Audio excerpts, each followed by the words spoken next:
Good morning, Arapahoe. My name is Scott Gilliland, and I'm the senior pastor here. And I want to welcome you once again to my home as my family continues to self-quarantine. Last week, one of the members of my family was potentially exposed to COVID. And so until we get our necessary test results back, we are here because we want to take every necessary precaution to help our healthcare workers and frontline workers in the midst of this surge. And so I want you to know that I appreciate your prayers. All of us are feeling fine, no symptoms here. I want you to know that I'm also praying for you. I know many of you have been in this position before. Maybe you're in this position right now.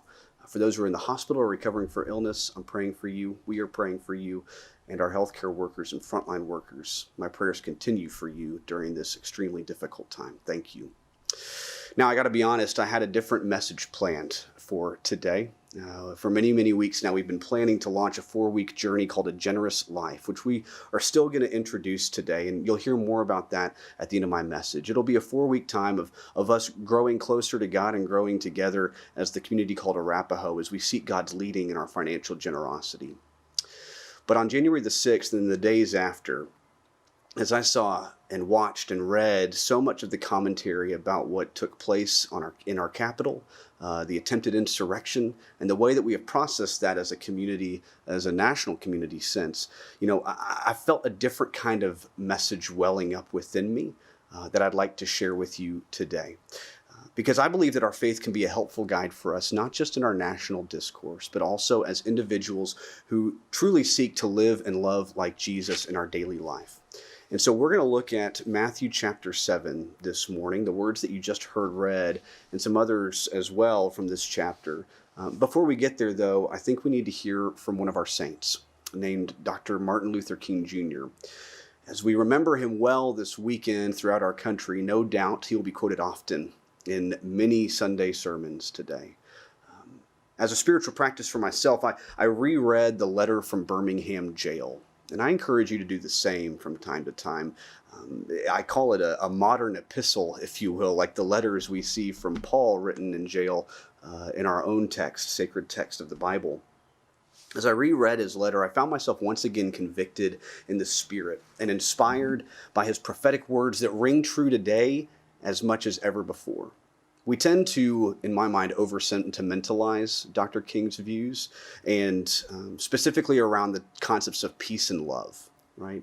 And we tend to trot out his words about light overcoming darkness and love overcoming hate. And those words are true, but that's not all that Dr. King said. We can, at our worst, lose the meaning with which Dr. King intended those words. We can, at our worst, skip over the parts of his words and his texts and his sermons that might make us a bit uncomfortable or a lot uncomfortable, knowing that his truth pierces our souls today as much as they pierced the souls of those whom he addressed in 1963 when he wrote these words. Today, I believe that we'd be wise to center on one such statement, a statement designed to generate discomfort, found in a letter from Birmingham Jail. He says this: I must make 2 honest confessions to you, my Christian and Jewish brothers. First, I must confess that over the last few years I have been gravely disappointed with the white moderate. I have almost reached the regrettable conclusion that the Negro's great stumbling block in the stride toward freedom is not the white citizen's counselor or the Ku Klux Klaner, but the white moderate, who is more devoted to order than to justice, who prefers a negative peace which is the absence of tension, to a positive peace, which is the presence of justice, who constantly says, I agree with you in the goal you seek, but I can't agree with your methods of direct action, who paternalistically feels that he can set the timetable for another man's freedom, who lives by the myth of time, and who constantly advises the Negro to wait until a more convenient season. Hear this, friends. Shallow understanding from people of goodwill is more frustrating than absolute misunderstanding from people of ill will. Lukewarm acceptance is much more bewildering than outright rejection. During and after the events of January the 6th, I heard many leaders, and I should say I heard many white leaders, politicians, public figures, clergy from every ideological or political persuasion, including the president-elect offering up a similar statement and sentiment intended to give some hope or healing. It sounded like this. Did you hear these words? This is not who we are. This is not who we are. And yet in that statement, as comforting or as inspiring as it may feel to hear and to say, when examined more closely, especially in the light of our faith, it may prove to prevent the healing that we so desire. In order to explain, I want to talk to you about my daughter's Explorer Kit. Hi everyone, I'm here to show you my Explorer Kit. Yeah, well tell us about it, Andy. So here's my nuts to catch better butterflies. Yeah, and what else? I got a book to read. Binoculars. Ooh, very cool. We got this. Neat, so you can take specimens. This. Ooh, you can put bugs in there? Yeah. Whoa. And there's What's that on top? It's a magnifying glass so that you can see good. So you can see stuff up closer? Yeah.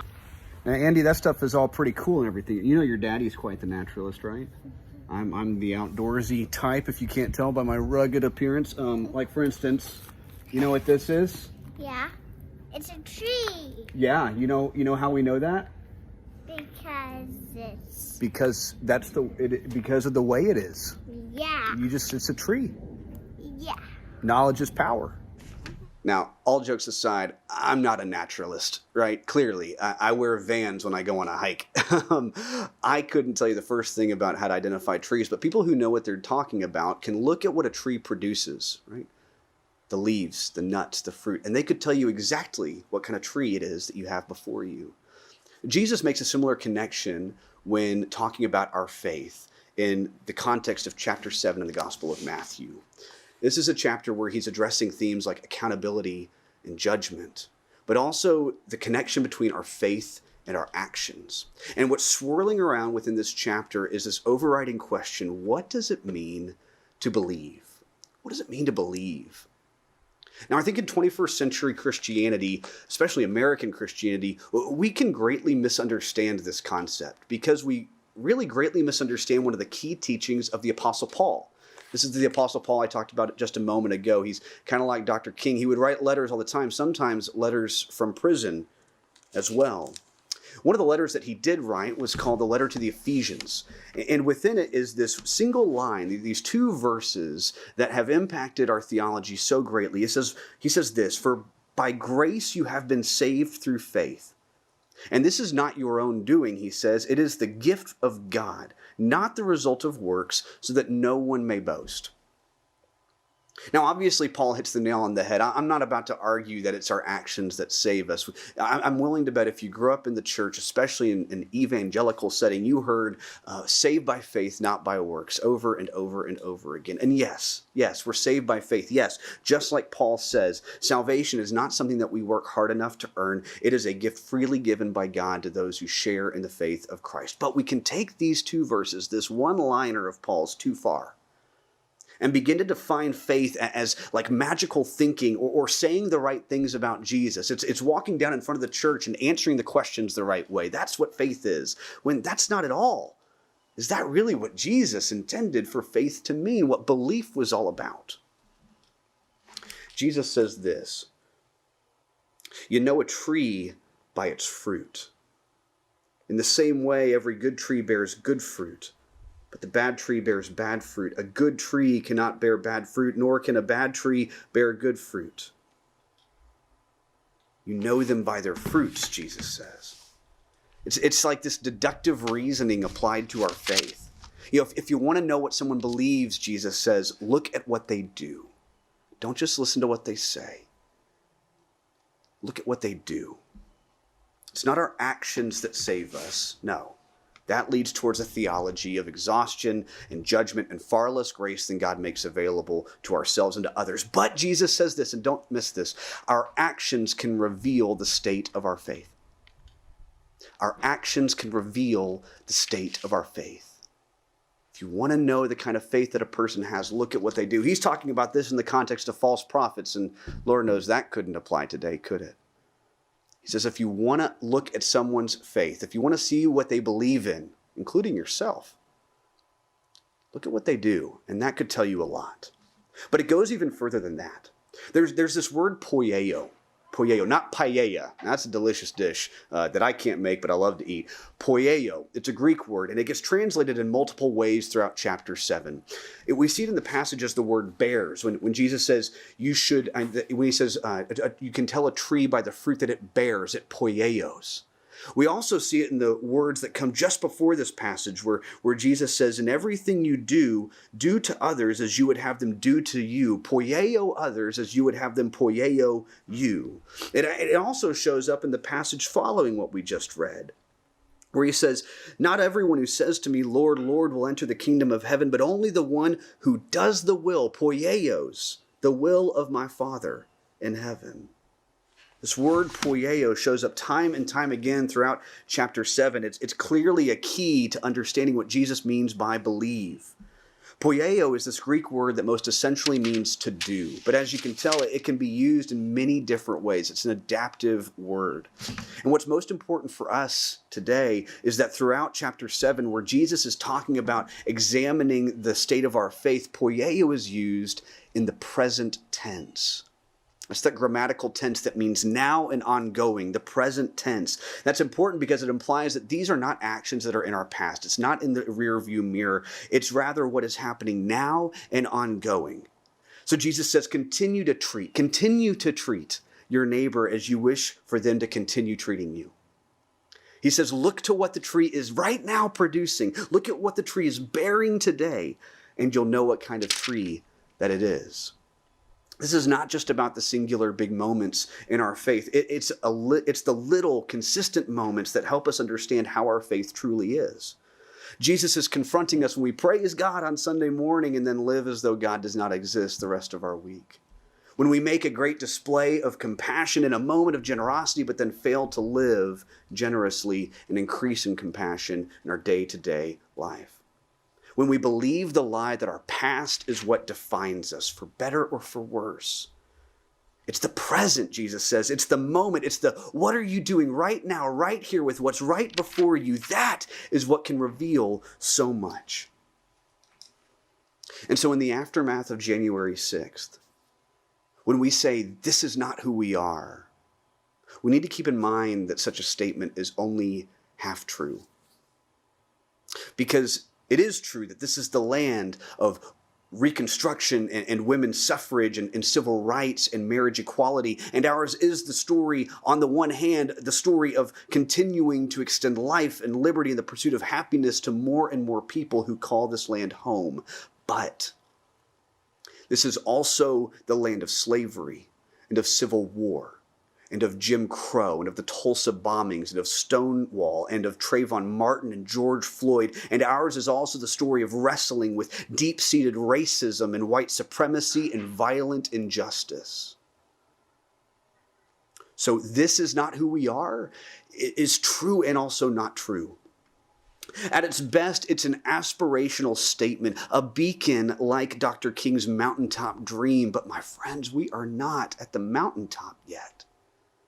Do you see that? If we are unwilling to see January 6th for what it is, not what it was, but what it is, fruit that we bared and continue to bear as a people, we are falling into the trap that Dr. King warned us about.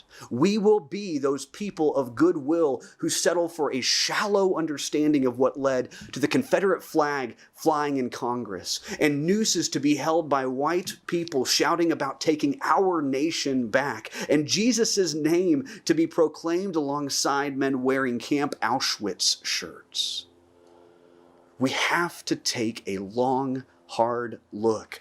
Place this fruit under a microscope and be willing to acknowledge the condition of our tree as a result.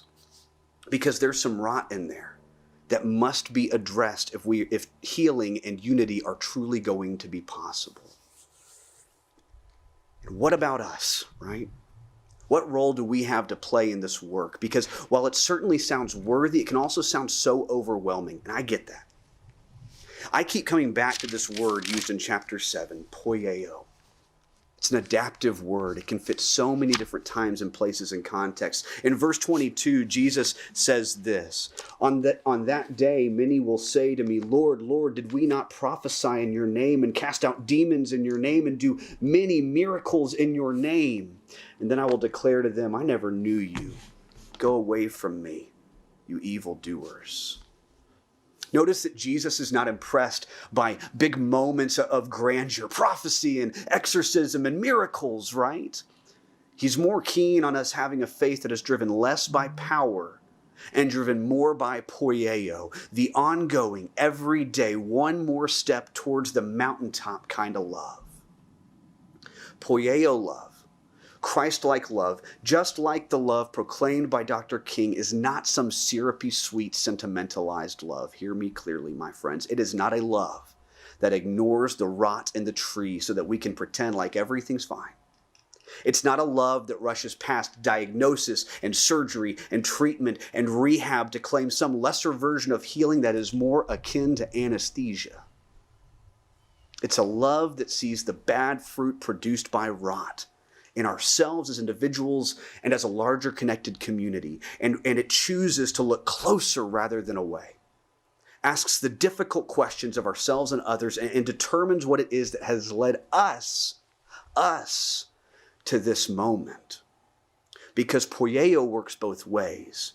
What poieo sins, ongoing sins, brought you and me to this place to bear this fruit. Part of this work is personal work. And while it can be so easy to only tune into news and social media right now, I would encourage you to take back some of that time and spend it in personal reflection with God. Through prayer or scripture, walk around the neighborhood, maybe a talk with a close friend, whatever it looks like to you. Consider how you could allow God to reveal your next poieo work. That next ongoing expression of faith that produces more fruit and less rot in each of us. But this work is also communal work. It's work that we continue, poieo, we ongoing do this together. Our annual conference has recently announced a new initiative called the Journey Towards Racial Reconciliation. And it's been put together by a multiracial, multi-ethnic group of clergy and lay leaders who are going to be helping local churches have this kind of conversation and be about this kind of work. If we say anti-racism is a part of what it means to follow Jesus, then let's not just say, Lord, Lord, but let's put that work into action. I want you to know that Arapahoe has raised our hand and said we want to be one of those pilot program churches. So we're going to be one of the first churches to engage in this work in our annual conference. And Pastor Kathy and myself and other lay leaders here will be telling you more about this work in the coming weeks. And if you're interested in this and would like to help us lead this effort, reach out, let me or Pastor Kathy know. We would love to engage you in this work together, because this is not just about what we do individually. It's what we do together as a community of Christ here at Arapahoe.